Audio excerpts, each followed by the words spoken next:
Quelle belle température pour tester nos attitudes aujourd'hui. De toute façon, n'importe quelle température, j'ai l'impression que nos attitudes sont toujours testées. Quand il fait trop frais, quand il fait trop chaud, quand il fait pas assez beau, puis la météo, elle nous fait-tu tester nos attitudes? C'est quoi une attitude, finalement? Une attitude, c'est tout simplement un comportement que l'on adopte selon les circonstances. Alors, tout dépendant des circonstances, on a une attitude qu'on dégage autour de nous autres par notre comportement, par nos paroles. Et la Bible nous encourage d'avoir une certaine attitude dans Jacques 1, 2 à 3, où la Bible nous dit « Mes frères et mes sœurs chrétiens », c'est à nous. Y a-t-il des frères et sœurs chrétiens ici dans ce lieu? C'est pour nous ce message-là, ce verset-là. Quand vous rencontrez des difficultés de toutes sortes, soyez, dites-le avec moi, très heureux. Praise the Lord. J'aime ça, ce verset-là. Parce qu'il nous dit, c'est pas si jamais, si possible que dans votre vie, il y arriverait des moments où ce que vous rencontreriez des difficultés. Ça dit, quand vous allez en rencontrer. Ça veut dire, ça va en avoir. Quand ça va arriver, là, soyez très heureux.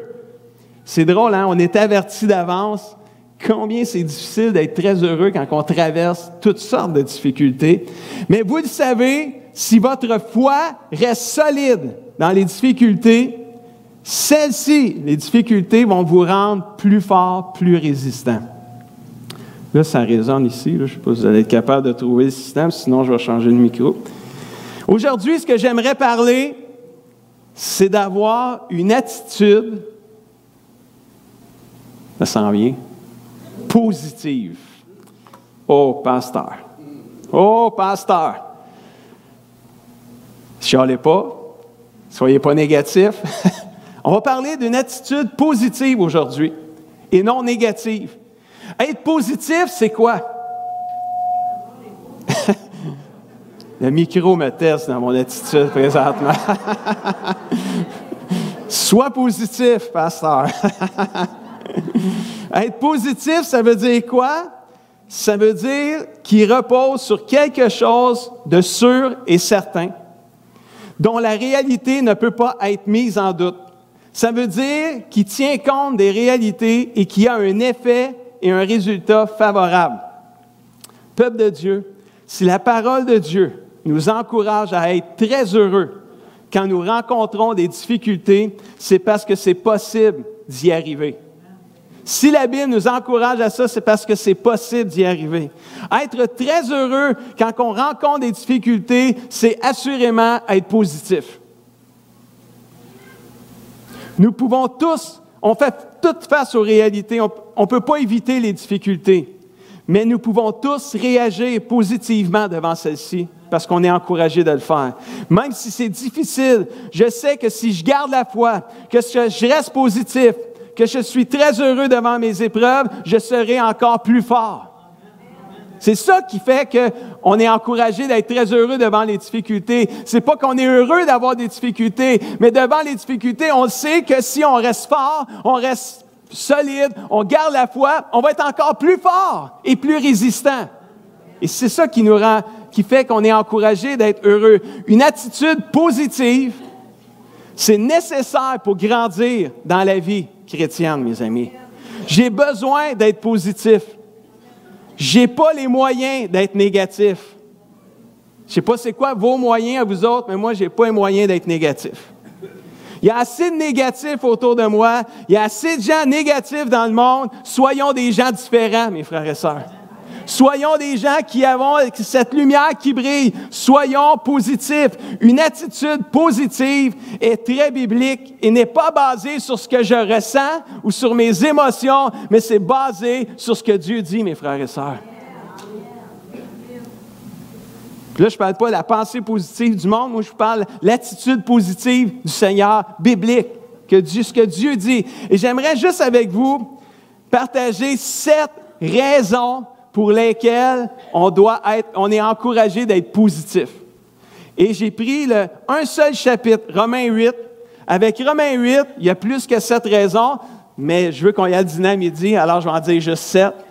Il y a plus que 7 raisons parce que j'ai pris juste un chapitre dans la Bible. Si j'avais pris les 1189 chapitres, on serait ici jusqu'à la semaine prochaine. Il y a plein de raisons d'être positif comme chrétien, mes frères et sœurs. Il y a plein de raisons dans la parole qui nous encouragent à avoir une attitude positive, basée sur des vérités qui nous transforment et qui ont un effet favorable sur nous. Parce que quand on est négatif, il n'y a rien de favorable à notre égard. Ça ne nous aide pas d'être négatif. Fait que, numéro 1, Romains 8, versets 1 et 2 nous dit ceci. Maintenant, ceux qui sont unis à Jésus-Christ ne peuvent plus être condamnés. Y a-t-il des gens unis à Jésus ce matin? Soyez fiers de l'être, parce que la Bible a dit, ceux qui sont unis à Jésus ne peuvent plus être condamnés, ou il n'y a plus de condamnation pour ceux qui sont en Jésus-Christ.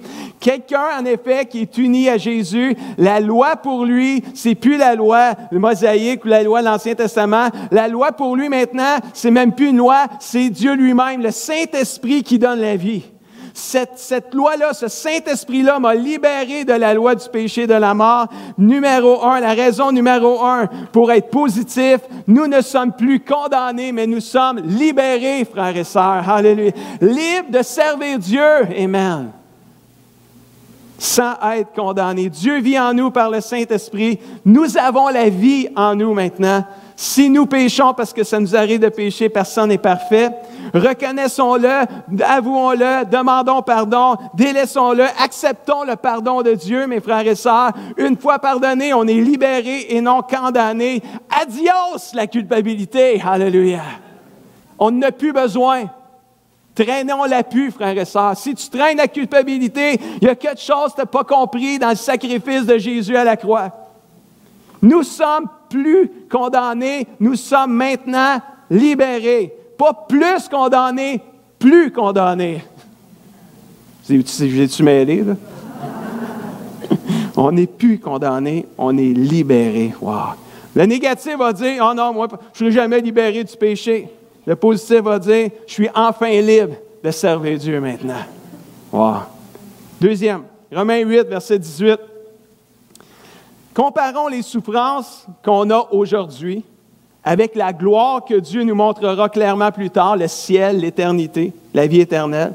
À mon avis, disait l'apôtre Paul aux Romains, ces souffrances-là sont peu de choses. Deuxième raison pour laquelle on devrait être positif, c'est notre future victoire est plus grande que nos souffrances présentes. On se rappelle, j'ai prêché ça il n'y a pas bien longtemps, l'importance de mettre nos souffrances ou nos problèmes dans la bonne perspective, avoir une bonne vue d'ensemble. Quand j'avais mis ma main de même pour dire, c'est mon problème, si je l'ai d'en face, je ne suis pas capable de voir Dieu au travers de ça, je ne suis pas capable de avoir une bonne perspective, mais quand je me distance de mon problème, je suis capable de voir ce qu'il y a autour, je suis capable de mieux comprendre, de mieux saisir. Puis quand je mets mes souffrances et mes problèmes à la lumière de l'éternité en me distançant d'elle, puis je regarde l'éternité, puis la vie éternelle qui s'en vient, je pense qu'on est capable de dire avec l'apôtre Paul, à mon avis, les souffrances du temps présent, c'est bien peu comparé à l'éternité puis la gloire de Dieu qui s'en vient. Alors, frères et sœurs, c'est vrai que c'est plate souffrir. C'est vrai que c'est pas agréable. Je dirais même que c'est souffrant souffrir. C'est pas agréable du tout. Je ne suis pas en train de dire que la souffrance, c'est le fun. Je suis juste en train de dire que tout le monde la vit, la souffrance, chrétien, pas chrétien, on le sait, ça, tout le monde la vit, la souffrance. Alors nous, on a l'opportunité, parce qu'on a le Seigneur avec nous, d'avoir une perspective différente de la souffrance, parce qu'on la met à la lumière de l'éternité. Un jour, il n'y en aura plus de souffrance, mais qu'on soit avec le Seigneur. Laissons pas la souffrance nous paralyser et venir nous enlever notre foi. Laissons pas la souffrance tout en train de venir nous écraser, puis le pauvre de petit moi, puis être super négatif. Soyons positifs. Un jour, ça va arrêter, cette souffrance-là. Puis mec, je sois avec le Seigneur, il n'y en aura plus. Il n'y aura plus d'infirmité, il n'y aura plus rien. Alléluia. Ça va être la joie, le bonheur total. Wouh! Y a-t-il quelqu'un qui est excité un matin? Alléluia. Le négatif va dire, je souffre trop, je ne serai pas capable de me rendre jusqu'au bout. Le positif va dire, quand je pense à la vie éternelle, ça me donne la force de combattre malgré mes souffrances, parce que je le sais qu'elles sont temporaires. Alléluia. Wouh! Yes, sir.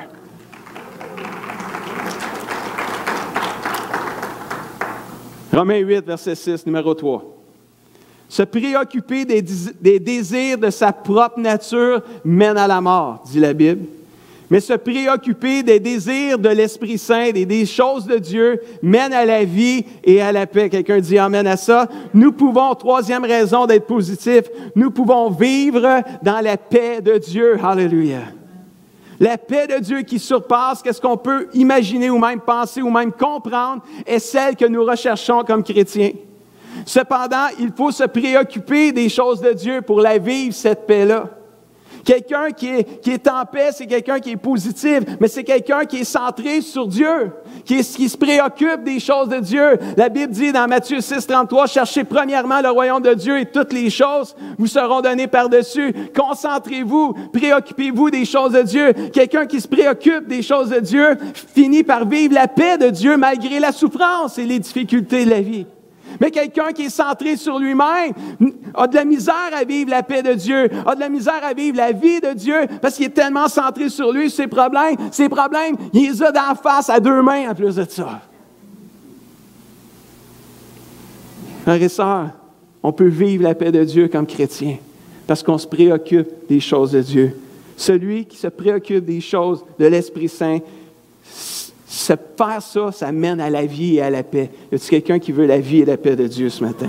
Préoccupe-toi du royaume de Dieu, des choses spirituelles.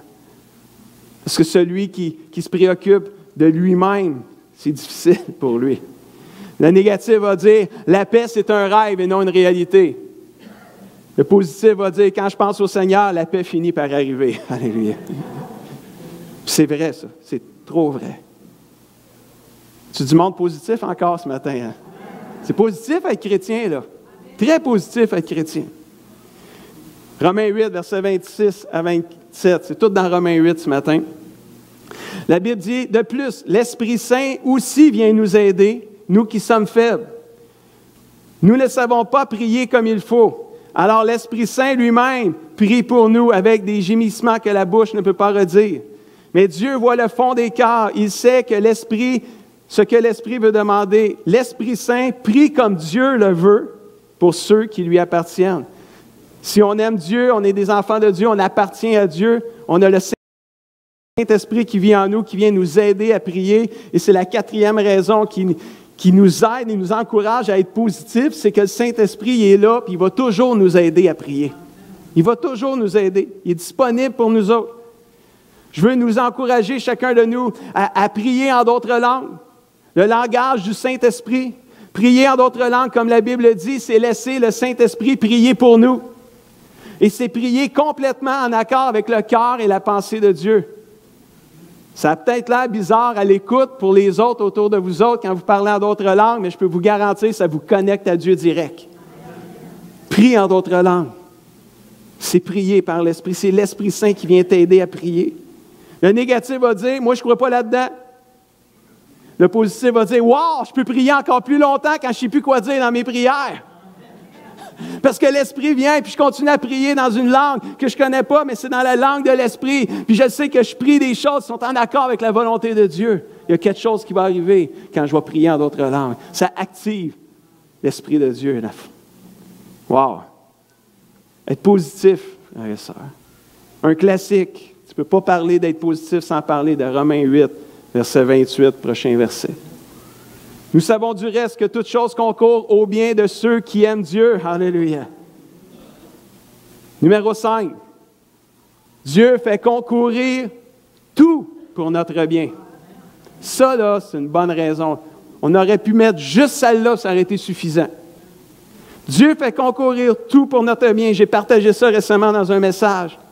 Mais je veux juste l'inclure à nouveau pour se le rappeler. On a tellement besoin de se le rappeler, ce verset-là. Si tu aimes Dieu ce matin, ou après-midi, ça dépend à quelle heure tu l'écoutes, ce message-là.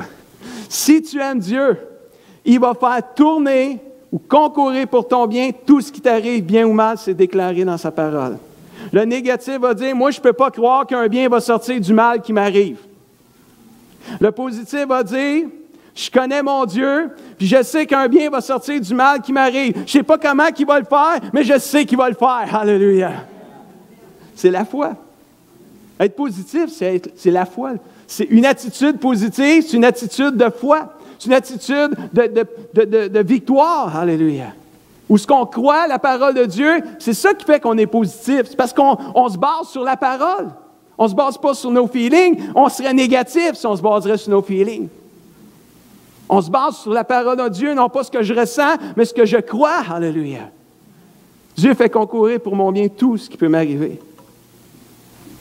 Quand tu crois cela, tu as une attitude positive qui n'est pas basée sur un feeling, mais sur une vérité biblique. Amen. Numéro 6, Romains 8, 38, un autre bon verset inspirant. Romains 8, 38 nous dit « Car j'ai l'assurance que ni la mort, ni la vie, ni les anges, ni les dominations, ni les choses présentes, ni les choses à venir, puis les choses en arrière aussi, les choses du passé, ni les puissances, ni la hauteur, la profondeur, ni aucune autre créature, personne ne pourra nous séparer de l'amour de Dieu manifesté en Jésus-Christ. » Tantôt, on a chanté le chant « La raison suprême, c'est son amour. » Bien, elle est là. Il n'y a personne qui va nous séparer de l'amour de Dieu, à moins que nous, on les laisse nous séparer, les choses ou les gens. À moins que ce soit nous qui laissons ces gens-là nous séparer. Mais si nous, on dit non, il n'y a personne qui peut nous séparer de l'amour de Dieu. Même la personne qui pourrait être la plus méchante envers nous autres, si tu n'acceptes pas ça, là, tu ne la laisses pas te séparer de l'amour de Dieu, elle ne pourra pas. Elle ne pourra pas parce que Dieu, là, l'amour de Dieu, c'est en dedans que ça se passe. Essaye d'aller arracher ça en dedans de quelqu'un, l'amour de Dieu. Impossible. Tu vas essayer là, d'être méchant, tu vas essayer de faire du mal pour jouer dans sa tête, mais si tu restes accroché à ton Dieu, mon frère, ma soeur, il n'y a rien qui va te séparer de son amour. Donc, numéro 6, rien ne pourra nous séparer de son amour. Je pense que c'est une bonne raison d'être positif comme chrétien. Très bonne raison. Parce qu'il nous en arrive plein d'affaires, frères et sœurs. Je ne sais pas si vous autres, vous êtes comme moi, là, mais il y a plein de choses qui peuvent nous écraser. Il y a plein de choses qui peuvent nous faire du mal dans la vie. Il y en a tellement. Mais quand on est capable de dire « J'ai l'assurance qu'il n'y a rien qui va me séparer de l'amour de Dieu », ça se dit bien à 14 ans.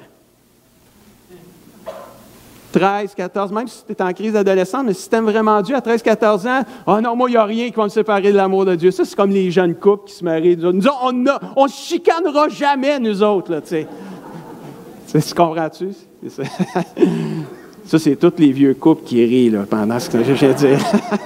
Parce qu'ils savent que c'est tellement. Parce qu'ils savent qu'ils l'ont dit eux autres mêmes. Ça n'a pas été long, ils chicanent. Ça n'a vraiment pas été long. On découvre des choses quand on se marie aussi. Hein, c'est tellement vrai, là, mais. C'est facile de le dire à l'Église, rien ne me séparera de l'amour de Dieu. Parce qu'on s'encourage. C'est tellement fort, l'Église. C'est tellement bon d'être ensemble. Parce que c'est vrai que ça nous fortifie. C'est vrai qu'on est capable de dire des choses ensemble. C'est quand on se retrouve à la maison tout seul que là, le combat il est peut-être plus grand, il est peut-être plus difficile. Parce que là, c'est comme, il n'y a personne qui nous regarde. Quand le monde nous regarde, on dirait qu'on a une force surnaturelle, une force spirituelle qui nous empêche de faire le mal. Mais quand tu es tout seul, tout d'un coup, la force est moins là, puis tu te dis, bon, il n'y a personne qui va me voir. J'arrive-tu, ces affaires-là, ces combats-là, ces pensées-là? Rien ne nous séparera. C'est comme facile de dire, non, il n'y a rien qui va me séparer de l'amour de Dieu. Ça ne se peut pas que quelque chose me sépare. Mais quand il arrive des épreuves difficiles, là, oh! Tu y penses, là. Tu y penses, là. Combien de fois j'entends de la bouche de chrétiens, ici ou ailleurs, n'importe quel chrétien, quelqu'un qui vit une difficulté, souvent tu vas l'entendre, « Ah, je vais lâcher. Ah, non, je vais lâcher. Je vais abandonner. » Mais merci Seigneur, vous n'abandonnez pas. Praise the Lord, vous êtes là encore. Mais vous y pensez. C'est un réflexe. Tu vis quoi? Tu vis une difficulté. Il y a un frère ou une sœur dans l'Église qui te fait mal, involontairement ou volontairement, peu importe. Et la première réaction, je vais lâcher. Ça vient comme tout seul. Puis il y en a qui lâchent même le Seigneur pour ça. Non, rien ne me séparera de son amour. Frères et sœurs, l'amour de Dieu, c'est plus grand que toutes les blessures qu'on peut subir autour de nous autres, frères et sœurs. Parce qu'on a un Dieu qui peut venir penser ces blessures-là. On a un Dieu qui peut venir restaurer nos blessures. On a un Dieu qui peut venir guérir puis nous redonner la vie encore. Alléluia. C'est pour ça qu'il faut rester accroché à l'amour de Dieu, frères et sœurs. Abandonne pas. Même avec la pire des épreuves, abandonne pas. Ce serait peut-être la pire chose à faire, d'abandonner. Puis si tu écoutes ce message-là puis tu as abandonné, reviens dans les bras d'amour du Père. Il va t'accueillir à nouveau. 7e. Romains 8, 37. Mais dans tous ces combats qu'on vient de parler, celui qui nous a tant aimés, l'amour de Dieu encore, ce Jésus-là, celui qui nous a... Mais dans toutes ces batailles-là, celui qui nous a tant aimés est encore près de nous. Avec lui, nous restons, dites avec moi, vainqueurs et nous allons de victoire en victoire. Alléluia! Y a-t-il des gens victorieux ici ce matin? Alléluia! On marche de victoire en victoire. Une merveilleuse raison de pouvoir être positive, c'est que nous sommes plus que vainqueurs en Jésus. Alléluia! On n'est pas des vaincus, on est des vainqueurs. Alléluia! C'est bon pareil, hein? Je veux conclure ce message-là en nous encourageant à avoir cette attitude du victorieux, cette attitude positive, malgré les combats, malgré les luttes, malgré les injustices, les maladies, les épreuves, etc., la Bible dit, malgré tout ça, le Seigneur reste près de nous et nous restons vainqueurs grâce au Seigneur et nous avançons de victoire en victoire, de victoire en victoire. Très inspirant, ça. Moi, ça m'inspire. Quand ça ne va pas bien, prie. Prie. J'ai fait une dévotion cette semaine, puis c'était le titre. Quand ça ne va pas bien, prie. Tourne-toi vers Dieu. Il est le meilleur consolateur. Confie ta situation au Seigneur et demande-lui sa grâce. Ça ne veut pas dire que tout va changer là, en criant pinote. Ça ne veut pas dire que tout va changer quand tu auras dit Amen à ta prière. Tu sais, on est quand même dans le mode de l'instantané aujourd'hui, là, puis de l'ultra vite. L'Internet, tu pensais que tu avais atteint une vitesse, une haute vitesse. Je ne sais même plus ça va être quoi après haute vitesse. Ça va être ultra, extrêmement de, je ne sais pas, haute vitesse. Ça va tellement vite, tout avance. Tu pensais que tu avais atteint le summum dans l'informatique où tu as la machine du jour, puis 3 mois après, déjà, tu as déjà de quoi de meilleur qui est sorti. Donc, c'est fou, là, ça va vite, toutes ces affaires-là. Puis là, ça fait de nous, des fois, des chrétiens ultra instantanés. On veut que le Seigneur réponde à notre prière avant même qu'on dise au nom de Jésus, Amen. On voudrait qu'il réponde à notre prière. Puis là, ça fait que des fois, on est frustré parce que le Seigneur ne répond pas vite, mais on ne se rappelle plus que lui, un jour, c'est 1000 ans. Un avant-midi, ça peut être 42 ans pour lui. Mais nous, un avant-midi, c'est 4 heures, pas 42 ans, là. On rit avec ça, là, mais la Bible a dit que le Seigneur, un jour, c'est 1000 ans, c'est un jour. Lui, il n'est pas... Le temps, c'est pas comme nous autres. Fait que ça devient frustrant des fois, puis je fais partie des gens, des fois, qui se frustrent après Dieu. Qui ne vit pas de combat ici, comme chrétien? Moi, là, j'en ai des combats en masse. Je pourrais vous en donner. Je pourrais même faire une vente de garage de combats que j'ai aussi.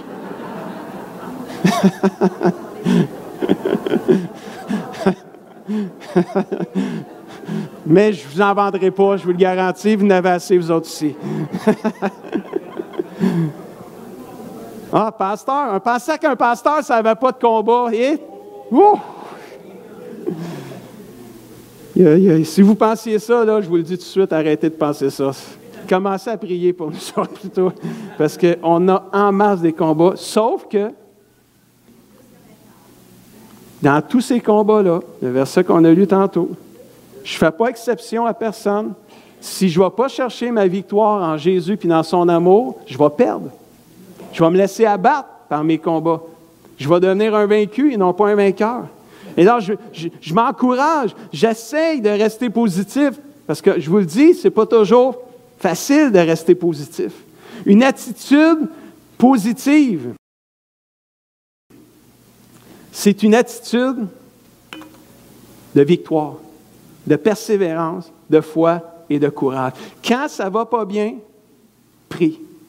Si tu as de la misère à prier parce que ça ne va vraiment pas bien, trouve-toi quelqu'un avec qui tu vas pouvoir prier. Mais prie. Va chercher ta victoire, va chercher ta force dans le Seigneur, mon frère, ma soeur. Laisse pas les combats de la vie, parce qu'un jour, ces combats-là vont arrêter. Parce qu'on va aller au ciel. C'est temporaire, la vie sur terre. Ça achève finalement, là. Puis il y en a d'autres, ça va achever bien plus vite que d'autres, mais ça achève quand même. Parce que 40 ans qui te restent à vivre, ou 70 ans qui vous restent à vivre, ou 82 si vous êtes rendu à 18, peu importe, là. Peu importe les temps qui vous arrivent, c'est peu 80 ans à la lumière de l'éternité. Et c'est pour ça qu'il ne faut pas perdre de vue l'éternité, puis être positif. Quand tu as les yeux fixés sur le Seigneur Jésus-Christ, c'est là que tu peux être positif. Parce que tes yeux sont à la bonne place, tu es basé. Écoute, il y a 7 raisons que je vous ai données un matin, puis on aurait pu en dire bien plus que ça. On ne dira jamais assez. Nos attitudes font une grande différence dans notre marche chrétienne, frères et sœurs. Nous avons plein de bonnes raisons d'avoir une attitude positive. Nous ne sommes plus condamnés, on est libérés. Notre future victoire est plus grande que nos souffrances présentes. Nous pouvons vivre dans la paix de Dieu. Alléluia. Le Saint-Esprit va toujours nous aider à prier. Alléluia. Dieu fait concourir tout pour notre bien, peu importe ce qui nous arrive. Rien ne nous séparera de son amour. On est des plus que vainqueurs. Est-ce quelqu'un qui est prêt à dire amen à ça ce matin? Alléluia. Puis on pourrait en rajouter. Rappelons-nous ceci, qu'une attitude positive n'est pas basée sur mes feelings, et c'est basé sur ce que Dieu dit. Allez. La pensée positive du monde, elle se base sur d'autres choses. Mais la pensée positive de Dieu est basée sur les vérités bibliques, frères et sœurs.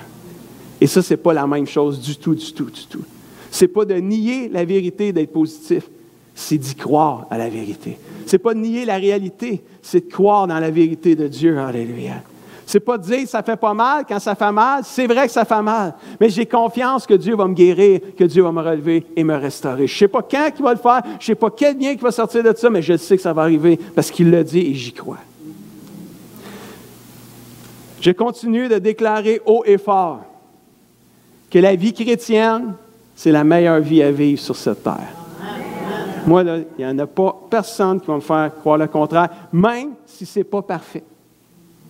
Puis l'Église, là, c'est un beau cadeau que Dieu nous a fait. L'Église, la famille de Dieu, là, wow. Des fois, l'Église a été maladroite. Des fois, l'Église a fait mal à du monde. C'est vrai, ça, regarde, on est des êtres humains. Elle ne sera jamais parfaite, l'Église, mais boy, que c'est beau, l'Église. C'est le fun de s'encourager les uns les autres. C'est le fun de soutenir les uns. C'est le fun d'avoir une famille avec lesquelles on peut s'encourager, prier. C'était beau d'entendre les témoignages de Denise. Lynn, hier, quand elle est revenue, elle m'a raconté toutes sortes de témoignages. C'était tellement inspirant.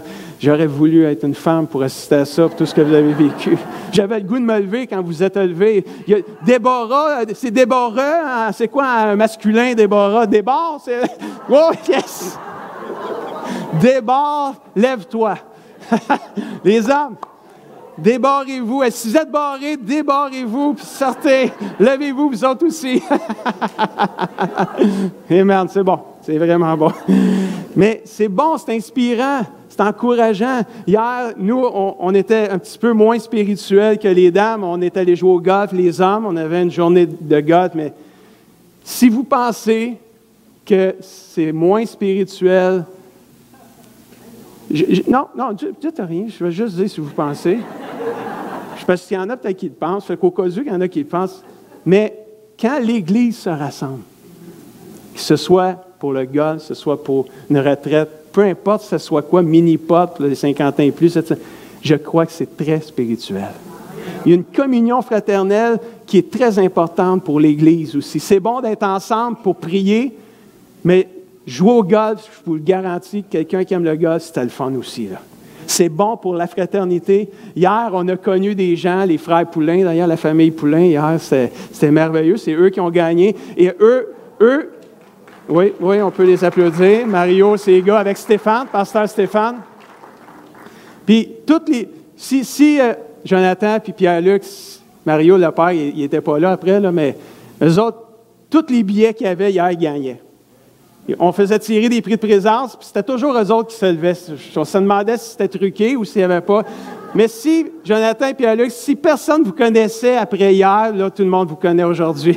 Mais c'était tellement le fun de voir l'ambiance qu'il y avait, l'importance d'être ensemble. Moi, je le déclare haut et fort, la vie chrétienne, c'est la meilleure vie à vivre sur cette terre. Il n'y a aucun doute dans mon... Même s'il y a des combats, même si des fois c'est difficile, boy, on a plein de raisons d'être positif, frère et sœur. On a plein de raisons d'avoir une attitude de vainqueur, de persévérance, de foi et de courage. Vous savez, parfois on gagne et parfois on... Je suis-tu content que vous ayez dit ça? Je vais vous montrer le côté positif de perdre. Parfois on gagne, mais parfois on perd. Non, on apprend. On ne perd pas dans le Seigneur, on fait juste apprendre. On devient meilleur après ça. Fait qu'on est juste une gang de vainqueurs comme chrétiens. On ne peut pas perdre. Parce qu'à tous les fois que supposément on perd, on apprend. Fait qu'on apprend quoi? On apprend à grandir et à devenir victorieux même dans nos défaites. Alléluia. Parce que celui qui tombe, dit la Bible, 7 fois le juste tombe et il se relève. On ne reste pas à terre. Les justes, là, les vrais chrétiens, ceux qui aiment Jésus vraiment, même quand ils trébuchent, ils ne restent pas à terre. Ils se relèvent.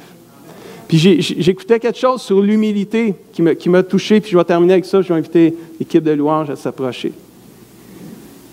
Vous savez, l'humilité, il y en a qui disent, quand tu es humble, quand tu as l'humilité, ça t'empêche, quand tu as du succès,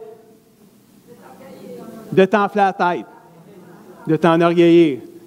L'humilité te garde quand tu as du succès, justement, de devenir plus meilleur qu'un autre ou, tu sais, de te prendre pour un autre. Parce que l'humilité te dit, si j'ai vécu ce que j'ai vécu là, c'est bien grâce au Seigneur, puis les gens qui ont mis autour de moi, si on s'est rendu ce qu'on est rendu là. Ça, c'est l'humilité qui nous garde, mais la personne, elle disait de quoi sur l'humilité que m'étais vraiment jamais arrêté à celle-là, parce qu'on utilise souvent l'image de l'humilité, mais ça va t'empêcher, si tu as du succès, de t'enorgueillir. Mais l'humilité aussi, quelqu'un qui est vraiment humble, ça va empêcher celui qui trébuche puis qui a un échec de s'écraser encore plus. L'humilité va lui aider à se relever. Parce qu'il va dire, avec Dieu, je peux me relever. L'humilité, elle a les deux côtés. Elle nous empêche peut-être de nous enfler d'orgueil quand on réussit, mais elle nous empêche de nous écraser quand on échoue aussi. Elle nous aide à nous relever, l'humilité. Je ne pensais pas dire ça, mais je l'ai dit pareil, parce que parfois on gagne, mais parfois aussi on apprend.